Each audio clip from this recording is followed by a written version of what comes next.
บิ่งนี่เนาะย่างกลางทางเลยคนคนหลายอีหลีเนาะโอเคเนาะหลังจากเขานั่งอยู่คาเฟ่แล้วเขาก็สิออกไปหาหมู่เนาะอยู่แถวพระราชวังนี่เนาะแนะนำเนาะอยากให้มาเลยนี่คาเฟ่โคตรงามเลยเสียดายเนาะชั้น2ขึ้นบ่ได้ตรงนี้เขายังปรับปรุงอยู่เนาะนี่วิวแถวนี้เนาะโคตรงามเลยซื้อห้านเนาะนี่เนาะไปยังมาเนาะนี่อยู่ใกล้กับพระราชวังเลยเนาะติดกับพระราชวังเลยนี่วิวงามขนาดนี้โอเคเดี๋ยวเราก็สิออกมาหาหมูต่อเลยเนาะตอนนี้ก็เวลา3 โมงป่ายแล้วเนาะเนาะตอนนี้เขาก็อยู่หน้าพระราชวังแล้วเนาะเดี๋ยวเขาสิย่างออกไปหาหมูเนาะว่าสิไปนั่งลิ้นอยู่แม่น้ำฮันเนาะหรือว่าฮันกังที่เขาว่ากันที่เขาปล่อยโดรนเนาะแบบขึ้นทางฟ้าเดี๋ยวไปเบิ่งกันเลยเนาะว่าสิเป็นจังไดเนาะเจอกันแล้วนี่ถึงหัว สวยจริงอย่างมาเห็น สวยสิย่างเจอกัน บรรยากาศในโคตรโอเคเลยเนาะ งาม นี่เนาะไปไหมงามเลย ที่น่าจะบ่เห็นแล้วเนาะ โมเรือ เรื่องมันเลย สูงที่สุดแล้วมาวัดสูงนี่เลยนะตามมา นี่ นี่โคตรงามเลยรู้ไหม เซียวถึกใจป่ะ ไหนตา ถึกใจแห้งเนาะงามมาสุดตรงนี้น่ะเนาะจังหน่อยหิมะตกแห้งงามมัน2 ฤดูนี่แหละเกาหลีงามสุด โคตรจ้าบเลยมานี่นะรู้ไหมปิ้นไปใช้ใบไม้สีเหลือง คุ้นกันหลายเนาะ โคตรเต็มเลยคนอยู่นี่นะบรรยากาศนี่เที่ยวคันไพชิมาเที่ยวเกาหลีนะให้แนะนำมาส่งใบไม้เปี้ยนนี้แล้วก็ใบไม้เปียกปุ๊บหรือว่าส่งหิมะจะงามสามารถส่งใบไม้หลายๆงาม ส่งใบไม้เขียวมูงามตอนนี้เนาะ แม่น ก็คือเฮาออกจากนี่แล้วเขาสิไปเสร็จต่อ ชิไปแม่น้ำทางหันนะทางกันก็จะสิบินโลนนี่บินโลนสมาอันเนี้ยเป็นหูคนเป็นน้ำนะ ที่เนาะไปเบิ่งกันเลยเป็นจังไหนญี่ปุ่นก็น่าจะคนหลายเนาะก็เจ้าก็ออกจากนี่เลยเนาะก็เจ้าก็ไปหั่นต่อโอเคมีแต่เจอกันอยู่หั่นเลยคือง่ายๆเนาะนี่จิบกาแฟอยู่GS นี่เนาะนี่ปลาสัก แห้งซ้ำมันเขาจับขายได้ เป็นจังไหนรสชาติ ผสมนมเนี่ยมันกินน้ำมัน เป็นวานิลาเนาะอันนี้จะเป็นมอคค่าเนี่ยอยู่ตรง เข้มข้นดี เข้มข้น โอ้แถวนี้ไฮไลท์ขนาดคือจะเป็นวันจุดเช็คอินของวัยรุ่น แม่นวัยรุ่นเกาหลีเนาะมาหลายวันนี่มันเป็นหน้า GS ตัวนี้เนาะนี่มันมี GS อยู่นี่ GS อยู่ทั้งหัวเนี่ยนี่เดี๋ยวห้องท่องจักหน่อยล่ะเอาก็สิออกไปฮันกังต่อเนาะมีได้ไปเจอกันอยู่ฮันกังเลยเนาะแม่น้ำฮันเลยนี่เนาะตอนนี้เขาก็ชิปมาฮอดอันหยอกแล้วเนาะนี่งามเว้ยตัวนี้งามเว้ยตัวนี้นะเสานาฬิกา เอาก็สิออกไปฮันกังเนาะตอนนี้เอากำลังสิขี่รถไฟนี่เนาะโอเคลงมาแล้วโอเคมาแล้วว่ะแม่นแล้วว่ะ จังไหนเจ๊มาเลยนี่คนหลายเนาะนะคนมันก็หลายใช่เนาะเดี๋ยวมันก็สิเปลี่ยนสายกันคนหลายอยู่เลยทางไหนทางไหนเบอร์ 5วะนี่เนาะก็สไปโตสายกันที่เบอร์ 5ครับเอามาจากเบอร์ 3เนาะเอาไปซีลงไปหาเบอร์ 5ต่อกันที่เบอร์ 5ต่อเลยนี่เนาะจะเป็นสายเบอร์ 5เขาก็ต่อกันสายเบอร์ 5เนี้ยต่อกันเลย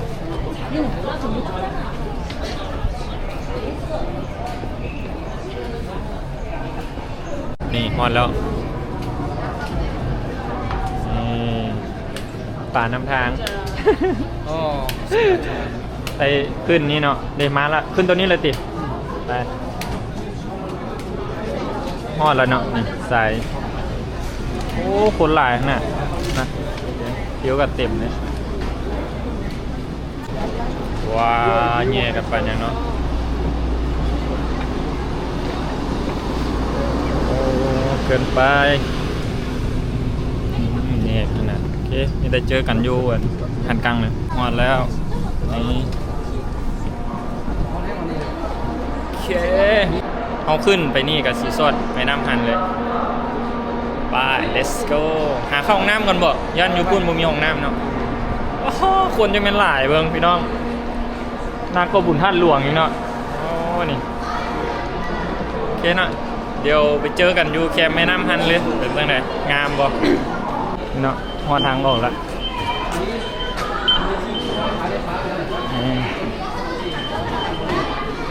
ทางขึ้นนะครับหลังจากเดินทางมาแล้วเนาะตอนนี้ก็ฮอดแล้วรุ่นงามบ่โอ้โหนี่เนาะคุณตรงกันข้ามมาเลยไปข้ามทางไหนพุ่นทางล่าง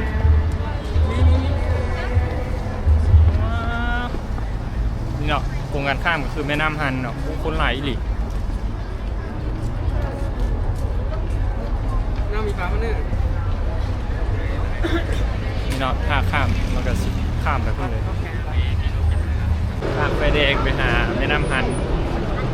คนหลายเนาะมีคนกำลังกลับมากับมีคนกำลังไปกับมีเนาะ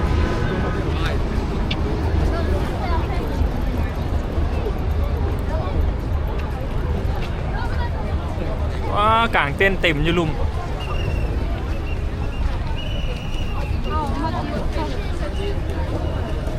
คนหลายเนาะ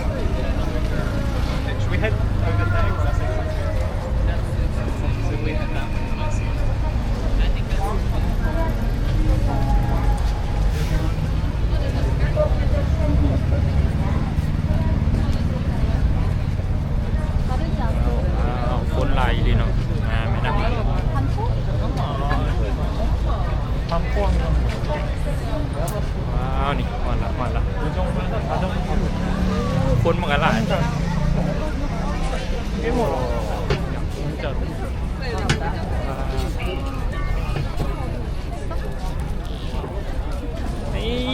พอแล้วคนหลายหลีวงตั้งหลังแมนเบอร์เลยคนมันกันหลายเดี๋ยวมาชิยางลงไปลุมเลยเนาะไปหาบนนั่งแล้วเจ้าขายเนาะขายอาหารอยู่นี่แล้วแบบเป็นสตรีทฟู้ดเนาะแล้วก็เจ้าก็จะมานั่งอยู่นี่เอามาไว้ก็จองคนเดียว ก็เจ้าจองเมื่อไรแถวนี้เนาะคนเขาชิยังชิลังกันมาอีกเนาะเพราะก็เจ้าชิจองบนนั่งเขาซาเราอย่างที่มาปลูก เรียกเขาจะขายสารอยู่นี่ โอ้ดิพี่บอลเขาขายใช่จะเป็นต๊กปี้มาหน่อยนี่ แม่มันจำเป็นนะ โอ้5,000ว่ะนี่เศร้าซื้อ5,000มีรถขี่อีกนี่นะมีรถทีมแพดปันนี่นะมีรถทีมแพดปันนี่คาคุย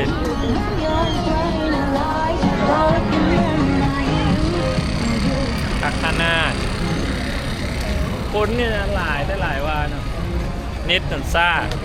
ที่นี่นะหนาวบ่อากาศกับพอดีอยู่ เดี๋ยวว่าแล้วเนาะโอ้ไปดี สบายดีสบาย ไปดีโอ้นี่เนาะโม เอามาคนเดียวอ่ะ โอ้ซิวเนาะ ชิวแท้บนหนาวอ่ะ วัชิกาบ้านแล้วเนาะนี่พอดีมูส่วนมาแม่น้ำฮันก็เลยต่อแม่น้ำฮันเลยเนาะโอ้นี่ไปดีซื้อยังแนะนำตัวหน่อยเนาะ ซื้อสาธิต เนาะยินดีได้ฮู้จักมาเกาหลีโดนละ 2 ปีแล้วโอ้ได้ว่าภาษาบ่ได้ คือกันโอ้ยตามีกับบ่ค่อยปานใดคือกันอยู่เห็นเวียอยู่จุดใดหัวซองโอ้เห็นไปตลอดอันเนี่ยก็ขึ้นเขาอย่างนั้นนะก็เลยว่าอยากไปมื้อหน้าแม่เส้นหาในแม่10ตีนเขามื้อใด ได้ โอเคเนาะอันนี้กับหมู่ใหม่หาสิเจอกันครั้งแรกนี่อายุจักปีละขอถาม 30แล้วได้ เท่ากันนั่นน่ะโอ้เนี่ยเท่ากันนั่นนี่ อันนี้ว่านาไปก่อนอันนี้เป็นต้นนาย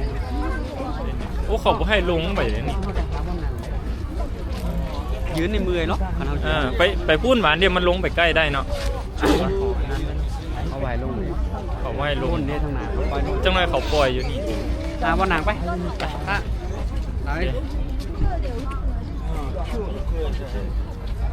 ก็คนหลายแง่กันแบบโบเห็นเลยได้หนิ ต้นไม้เนี่ย ไปไปไปย่าง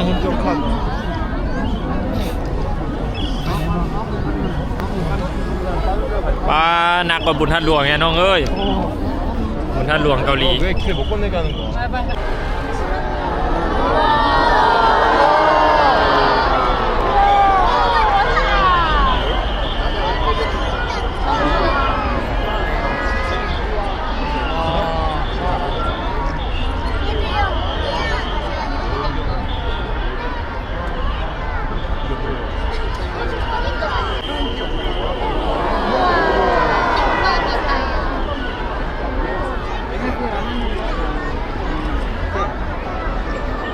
하면 움직인다.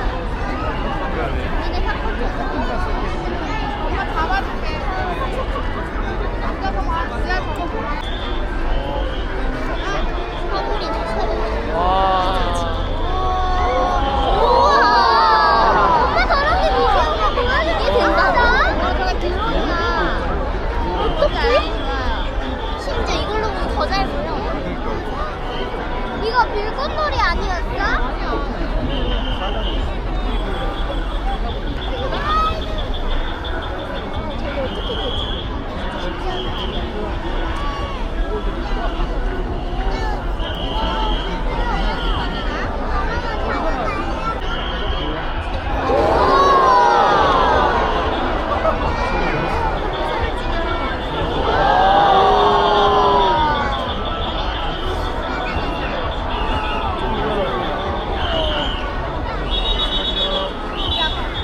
성빈아. 이성빈. ที่นะกว้างนะ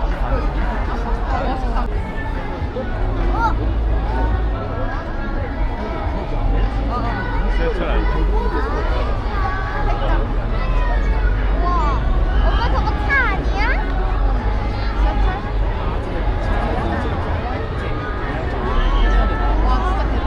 บ้านรถไฟ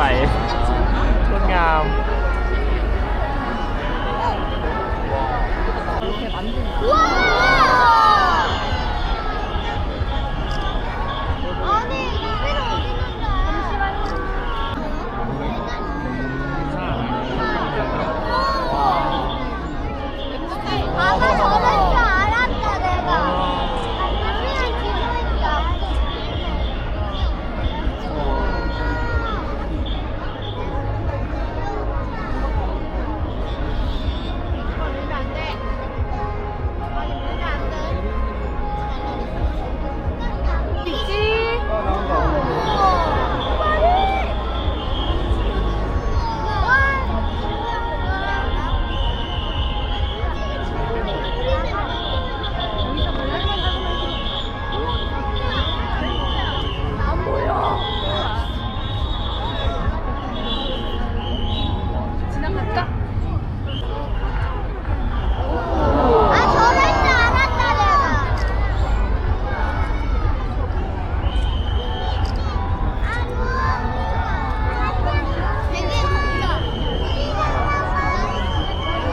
เนาะกระสิบประมาณนี้เนาะโอ้นี่ คนหลายเกือบยังออกบ่ได้ หลายอีหลีเนาะก็คือเฮาเบิ่งยังบ่ทันเบิ่งจบเนาะเฮาก็สิกลับก่อนแล้วมันคนหลายอีหลี บ้านอยู่ ย่า ไกล น เนาะ เนาะเป็นตาย่านเนี่ยคือแบบ ขี่รถเมล์รถไฟ มีรถไฟ เพิ่นว่าเขาเฮ็ดไหน อื้อ คนคือกลับหลายแท้ ยังมีอีกซุนหนึงแต่ว่าเฮาสิกลับก่อนเพราะว่าคนมันหลายคนย่านนะคนหลาย รถเมล์รถไฟนี่บ่ให้เว้าเลยคันเป็นหยังมา เบิ่งนี่เนาะย่างกลางทางเลยคน คนหลายอีหลีเนาะมันนั่นตามทางย่างก็คืออันเต็มเลยนะโอเคคลิปนี้ก็สิประมาณนี้เนาะเจอกันคลิปใหม่